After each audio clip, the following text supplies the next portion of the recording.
And we'll move on to the regular meeting of the Cunningham Town Board.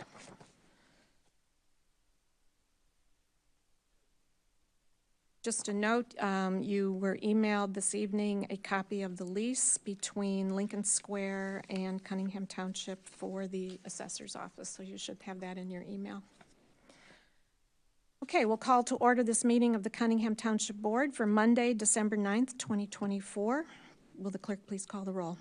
Ms. Wu? Here. Mr. Evans? Ms. Hersey? Ms. Colasetti? Here. Ms. Bishop? Here.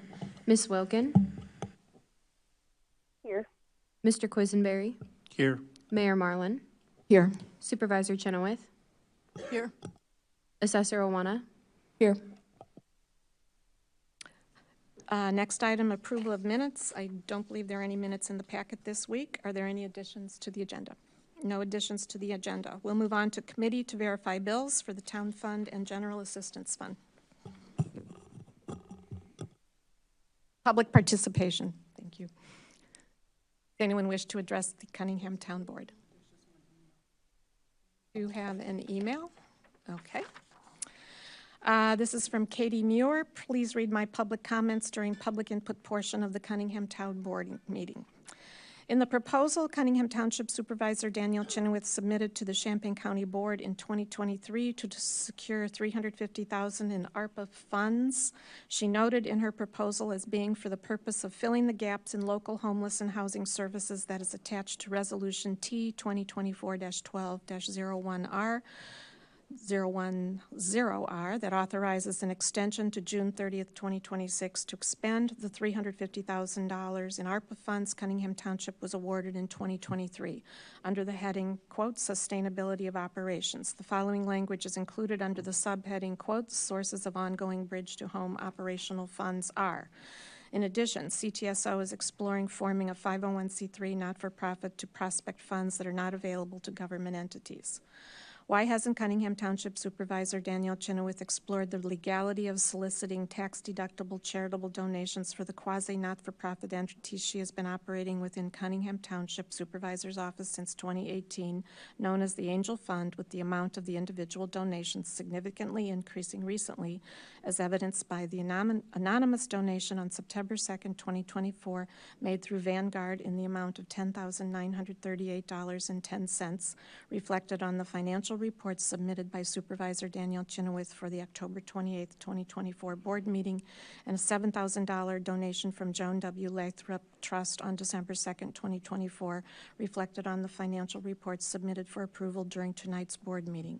Also, why did Supervisor Daniel Chenoweth make the decision to partner with Terrence L. Thomas and the prisoner reentry program he started in 2015 in Bethel's CME Church, located in the city of Champaign, that evolved into the not-for-profit prisoner reentry program First Followers, located in the city of Champaign, to rapidly house men and women from the city of Chicago and beyond who have served a term of imprisonment before relocating to live in homeless shelters located in the city of Champaign, and then subsequently housed in the area of Silver and Vaughter and in subsidized and private rental housing within walking distance of Sunnycrest Shopping Center on Philo Road, located in the city of Urbana, that has seen a significant increase in violent crime since Supervisor Daniel Chenoweth began rapidly rehousing men and women who have served a term of imprisonment into subsidized and private rental housing in Silverwood.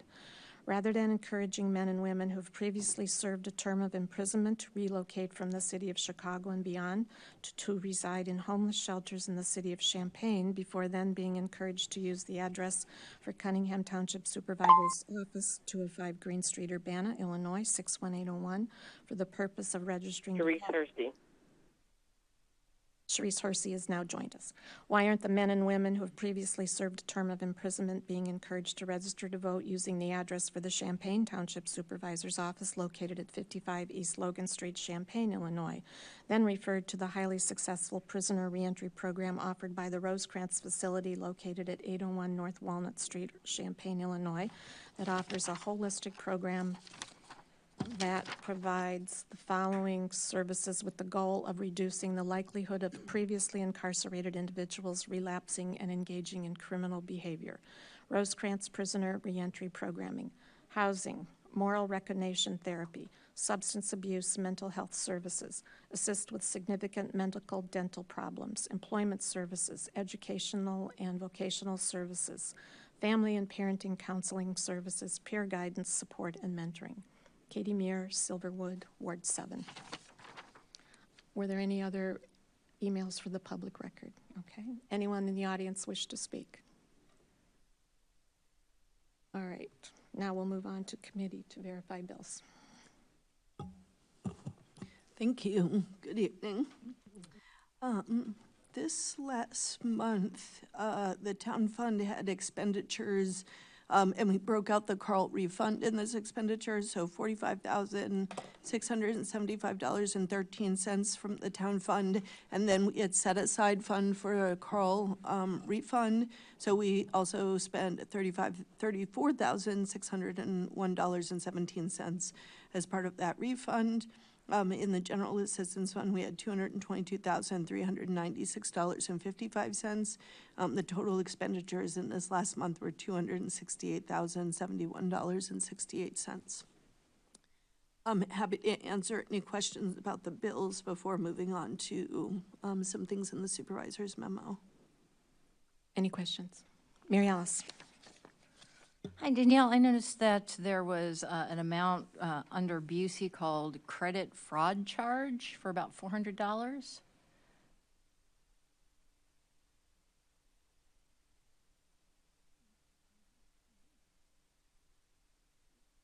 I know that there was several instances of credit fraudulent charge. This is actually miscellaneous income. It's not an expense. So most likely it is a refund of a fraudulent check that was sent out, and then there was fraud, and then the Busey, through the FDIC insurance, is able to refund us that. So that's an income item, not an expense. So has there been an upswing at all about fraudulent checks being used? I know that there is something going on in our community where people are washing checks. Yeah, so because we knew of a theft that had happened of a postal employee's key, we hand distributed all the checks after that rather than sending it to people's mailboxes. So that's how we handled that situation. I'm not sure if it would have been an issue anyway. We also use a service called Positive Pay set up with Busey Bank, where for them to actually allow the cashing of a check, we have to push it from our side. So we have to confirm digitally the expenditures that we have. And it's pretty automated at this point. It doesn't take a lot of time, but I would say because of Positive Pay, we don't really have a lot of check fraud. I think it's very rare. All right, thank you. Any other questions? Okay, is there a motion to approve the town fund and general assistance funds report? I move that we approve the boards as, the bills as presented. Second. Moved by Mary Alice, seconded by James. Any further discussion? Grace or Sharice, did you have any comment? No, nothing here. No, thank you. Okay. All those in favor, please say aye. Or do we need a roll call Aye. on this? Aye. We've done both. Okay, all those opposed? That motion is approved. Reports of officers.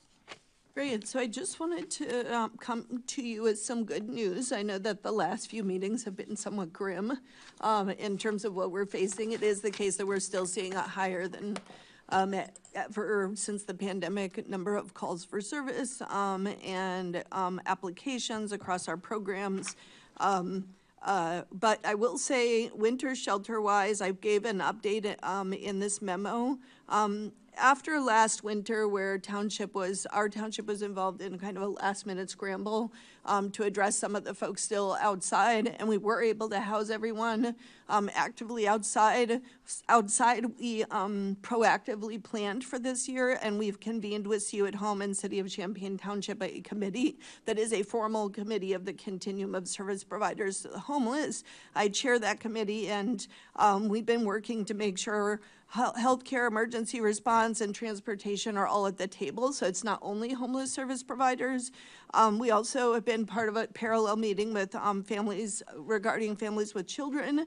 And so we worked as part of a committee. We worked in earnest to count the number of people unsheltered and determined in October that we had much higher numbers of homeless residents going into this winter than last. So our original plans, which were to accommodate what we saw from last year, were not going to be adequate. We counted 130, but there are quite a few duplicates in that because we can only if we don't have right to release information, we can't dedupe names. We estimated about 80. Typically, when things get cold, churches, nonprofits, and others kind of informally will bring folks inside, and family members may also absorb. We didn't expect 80 would be actively unsheltered, but you just don't really know. So we also counted in October 13 literally homeless families with children outdoors, and since that has grown to 17. So the number of families, when I say literally homeless, they're in cars, abandoned buildings, or storage units. I'm not talking folks in shelter or doubled up homeless. I'm talking actively outside, where there were instances of sleeping outside. Mom may be outside, child might be inside, but we were able to verify mom or parent was outside, or the whole family was together, typically in cars. We then use a number of strategies, including shelter diversion, maximizing existing beds in all program.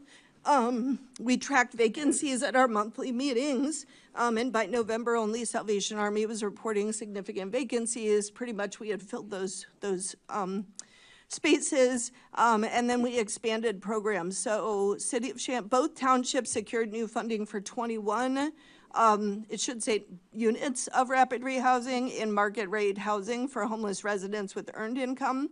That is once somebody is in that program, it can take up to 3 months for them to find housing. So it's not an immediate housing issue. They face a lot of barriers, but we got started in August. Both townships got started with that program.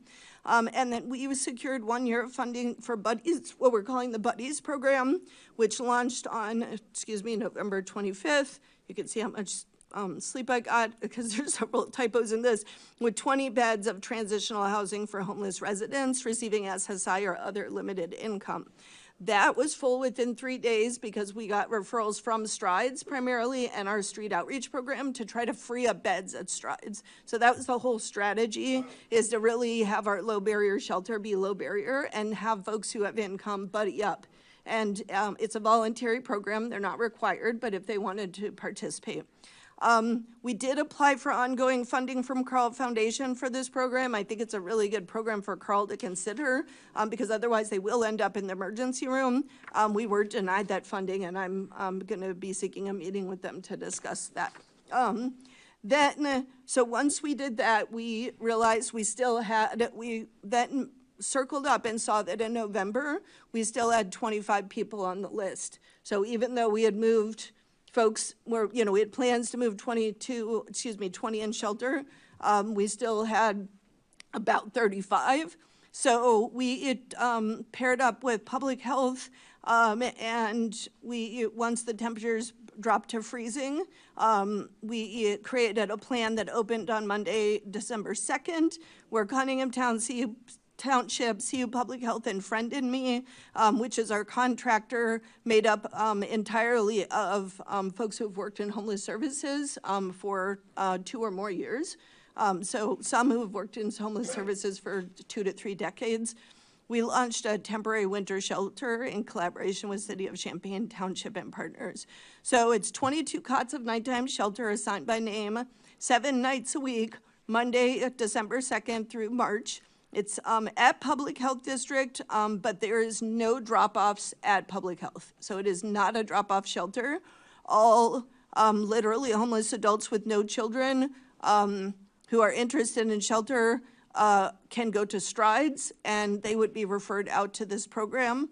So the first night that we were open, it was the first night that folks were not turned away at Strides.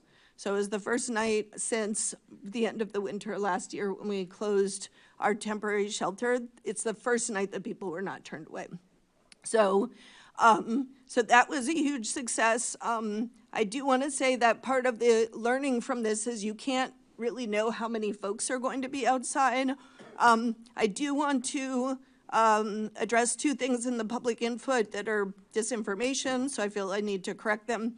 One is that we do not accept referrals outside of Champaign County. So for Cunningham Township's programs, referrals come through our agencies internally. The only exception to that are DV victims. So there are times when we have relationships with folks outside, and we also refer outside for people's safety. We have reciprocal relationships with shelters, and that's a good idea. Nearly 100% of all those served with homeless services by Cunningham Township have a most recent address in Champaign County or a family member with an address in Champaign County. It is a common form of disinformation that it's a bunch of people from Chicago and they're being trucked in. It's just not true. It's not supported by the data. And there are also folks here locally who, have brought this up in various forums. It is a common misperception about the homeless in our community. The second thing is we are asking the community to donate to these shelters through our Angel Donor Fund. That fund was set up with legal review. We are audited every year. The auditor is very aware that we have that fund. We are able to take donations. They are tax deductible. And 100% of those funds go directly to meet material needs, usually clothing, shoes, toiletries, food, sometimes very short-term hotel stays in case of emergency, as we're working to move folks into our program. So it'd only be for eligible folks coming into our program. There will be a blast that we send out to our list of about 5,000 asking for funds, and we, through word of mouth, I've gotten the word out that we're accepting monies. Those will pay for food, for the Buddies program, for what we're calling the Pee-wee's program in public health. So we'd like to provide breakfast sandwiches to everyone in the morning. It also helps us pay for toiletries, supplies, medical equipment that's not covered from Medicaid and things like that. We did receive several generous donations from angel donors, and I want to appreciate all of our angel donors for that. The last thing I will say in terms of shelter is the strategies for families is probably the most, we got to the point where there were no turnaways. That doesn't mean there aren't people sleeping outside, but when it does get colder, folks who prefer not to stay in a congregate shelter oftentimes come inside, and there are cots available. There have been overflow cots available all week, so when that does happen and it gets really cold, there will be, it appears there will be space. So I'm really happy about that. With families, at our November 25th meeting, we counted 17 families actively unsheltered. That's deduped with RPC's list because we do have consent to release and are able to do a by list name. I know that United Way, in response to that, launched a fund for short-term emergency stays for family, and the Regional Office of Education has contributed to that, so that should help. We have also accelerated our family support. We added case manager time to the family shelter wait list, and we've been working to move families into permanent housing before the end of the year. We have 4 exits in progress for December to take families off our wait list. We are maximally using all of our vouchers, and I have done a temporary expansion of our hotel program under our current grant funding to accommodate that. And I know that there are several other organizations in town that have done the same. So I will keep you posted about that, but the goal is to get to 0 by end of December. We do use angel donor funds for relocation. So if we have a family that has a safe place to be with friends and family, we can provide bus or train tickets to try to do family reunification. I think that is, the only other thing I would say is there's been an acceleration of folks getting SSI, which is great. I'm very happy about that. We have a much larger, we now have 177 people on general assistance, an increase of 6 from last month, and 31 are homeless. We don't like to see that. At one point, we had gotten close to 0 on that number, so we watched that number carefully. And let me see if there was anything else I wanted to point out. I would say utility support will now quiet down because there cannot be power shut-offs. There can be water shut-offs, but there cannot be power shut-offs. So that has been an intense situation at Cunningham Township. I will also say, and it just didn't make it into the memo in time, but we did provide rides to our participants to get to the free Thanksgiving meal at the high school. We want to appreciate the partnership with the high school and the student council that operates that meal. There were a lot of folks there. It was really a full house. Many languages spoken, really beautiful community event with music, and I just want to appreciate that the high school and the student council has run that now for 51 years. It's a really important place for folks to go who want to have company on Thanksgiving and get a nice warm meal. So that was a lot of fun. I'm happy to answer any questions that you have. Any questions on this report? Chandra? I like the partnership with CU Public Health and Friend and Me to open up some new beds in town.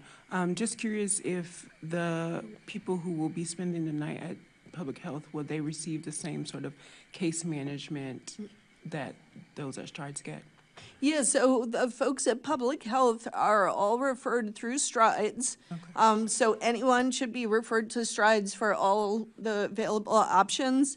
They then, there are 22 who basically have perma beds, meaning if they show up every night, they keep their bed. If they miss 2 nights, then they lose their bed.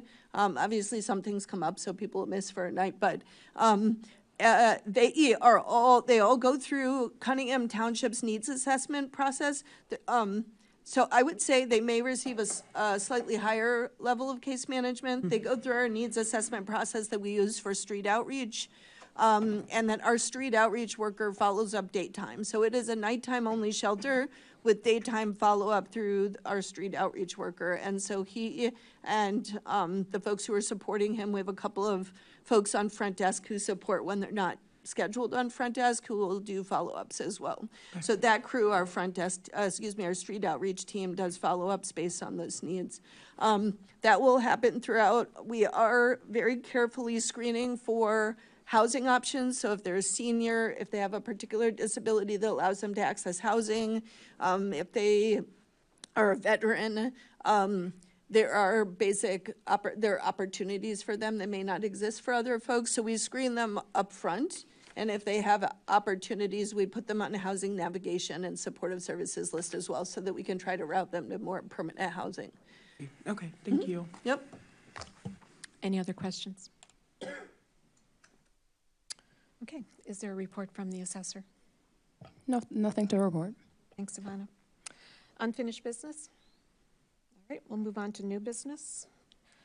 First on the agenda is ordinance number T 2024-11-005, an ordinance levying taxes for all town purposed for the town of Cunningham, Champaign County, Illinois, for the tax year 2024, collectible in 2025. Is there a motion? I'll move approval of ordinance number T 2024-11-005, an ordinance levying taxes for all town purposes of the town of Cunningham, Champaign County, Illinois, for the tax year 2024, collectible in 2025. I'll second. Moved by Mary Alice, seconded by Chandra. Discussion. Will the clerk please call the roll? Ms. Wu, Yes. Mr. Evans, Yes. Ms. Hersey, Yes. Ms. Colasetti, Yes. Ms. Bishop, Yes. Ms. Wilkin, Yes. Mr. Quisenberry, Yes. That motion passes. Next item is the annual meetings calendar. This was included in the packet. It's labeled 2024 City Council Committee of the Whole Township meeting dates. That supposed to be labeled 2025? It is supposed to be labeled 2025. I apologize that I missed that. I was updating it from the prior years, and if there are any other minor typos, I was having an issue with my Excel sheet actually updating, so please shout them out if you see any, but that is the proposed annual meeting schedule for both the Cunningham Township Board and the City Council. There are no changes to the times over our current year's meeting schedule. Okay. I tried to denote if the meeting would fall on a Tuesday in the event of Monday holidays, etc. It's the same format as prior years. If you have questions or catch anything, let me know. And these actual days and dates are accurate? Yes? Okay. All right. Is there a motion to approve the annual meetings calendar as included in the packet? I have a question. Sure. Is there a Monday in February that the city and the township is off for President's Day? We don't take So- President's Day. We don't? Yeah, the Okay. city doesn't observe President's Day, but they do observe King's birthday, which I believe is the 20th, and I believe the 21st should be denoted. Okay, yeah, Is that's the captured meeting on there. I date. just wanted to check, because university doesn't observe President's Day either, so Yeah. I'm always kind of caught by surprise sometimes by those. Okay, that was my only question. Any other questions? I just have a typo thing. It says Monday, June 30th, 2024. You want to probably make that 25. And then also fifth Monday. Fifth is just missing an F. Thank you. And there's another 5th down there too. All the fifths. We'll just blame it on Excel. How's that?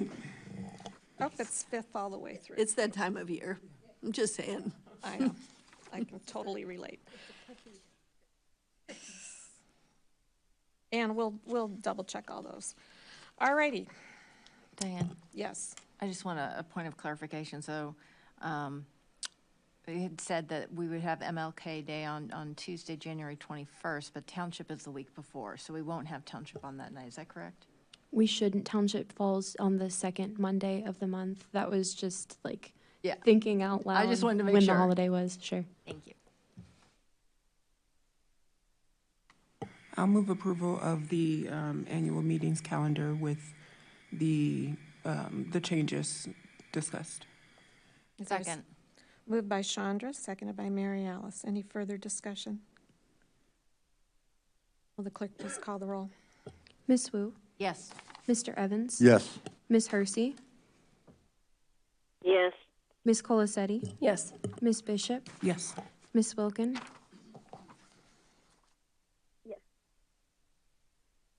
Could you repeat that, Grace? Yes. Thank you. Mr. Quisenberry. Yes. That motion passes. Next item is resolution number T 2024-12-009R, a resolution authorizing the supervisor to execute a lease agreement with the new Lincoln Square LLC for use as space for township assessor for the period January 1st, 2025 to June 30th, 2025. And again, a copy of that lease was sent to council just a little while ago. If anyone want to speak to that? Ivana? There's also a physical copy that the clerk has as well, if you would like to see it while you're here. But this is just a lease renewal, as our current lease ends at the end of the month, so we need to sign at this meeting. All it is just re-signing the exact same space for the same price that we've been paying monthly. It's going to be paid in a lump sum. However, we knew about this price as we went ahead and did the fiscal year 25 budget, so it's exactly what we anticipated. So we're just asking for a renewal, and then the slight language change in the resolution was just to indicate in future, if we continue to sign these 6-month leases at the exact same location with Lincoln Square Mall, that we can just go ahead and move forward with signing said leases, given that there are no changes to the actual lease itself. Of course, we will let you all know what the monthly rent will be on that 6-month basis, as it will also be reflected with each of the fiscal year budgets as well. Any questions for Ivana? James? I'm not sure we can commit to renewal of the lease in advance. And that's not because I don't think it's a good idea renewing the lease because the terms haven't changed. Seems to make sense, but particularly since that's going to cross the election. I don't think this council or this township board can approve that. Mary Alice? Yeah, that was going to be my point as well. I think that if you want to do that, I would do that perhaps at the next lease signing and put a date on it, so it only is good for 2 signings or what have you. Okay. Yeah. Yeah, that's a perfectly valid point, and that's totally fine. Is it all right then if we move forward with re-signing just for the 6 months as is, given that we need to do that at this meeting so that we can continue to keep our space? Sure. Do you want to suggest some alternative language? Either of you? I could suggest that there's a single sentence added to the resolution that I would just encourage you to strike. Let me look at the resolution, hold on. That the now therefore be it resolved? Yeah, you would basically, you would just say, now therefore be it resolved that the town board of the town of Cunningham, that this resolution authorizing the township supervisor to execute and then cut and renew. Just cut the 2 words and renew and you should be fine. And it's Unit 152 at Lincoln Square. Mary Alice? I'd like to propose also cutting the word continually, because it right now says to continually execute and renew, so just saying to execute the lease agreement. I think those were the only words that I added to the previous agreement anyways, so yeah, that sounds about right. So just to be clear for everyone, the last clause shall read, now therefore be it resolved by the Township Board of the Town of Cunningham that this resolution authorizing the Township Supervisor to execute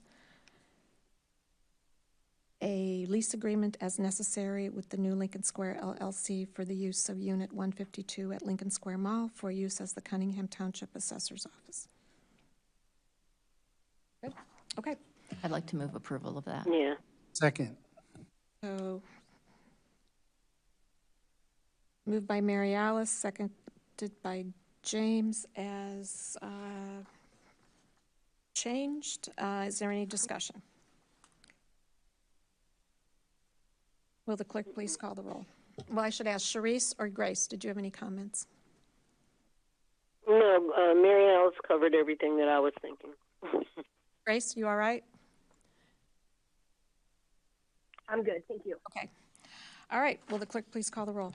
Miss Wu, Yes. Mr. Evans, Yes. Miss Hersey, Yes.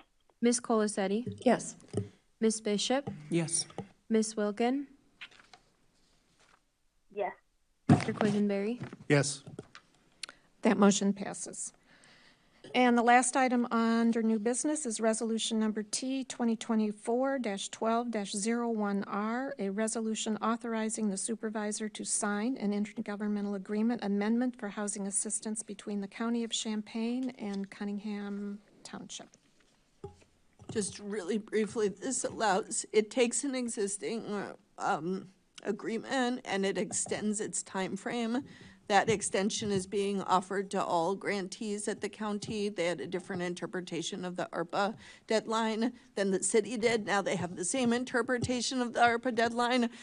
We are not going to need that full extension, but it does provide us flexibility to use some of those street outreach funds to support the Pee Wee's shelter and some of the other work that we're doing through the winter. Any questions? Okay, is there a motion? I'll move approval of resolution T-2024-12-010. A resolution authorizing supervisor to sign an intergovernmental agreement amendment for housing assistance between the County of Champaign and Cunningham Township for bridge to home, filling gaps in local homeless and housing services, ARPA funds. Is there a second? Moved by James, seconded by Mary Alice. Will any discussion? Will the clerk please call the roll? Miss Wu, Yes. Mr. Evans, Yes. Miss Hersey, Yes. Miss Colasetti, Yes. Miss Bishop, Yes. Miss Wilkin, Yes. Mr. Quisenberry. Yes. That motion passes. And with no further business before this body, this meeting is adjourned. And this will be followed by the regular meeting of the Urbana City Council.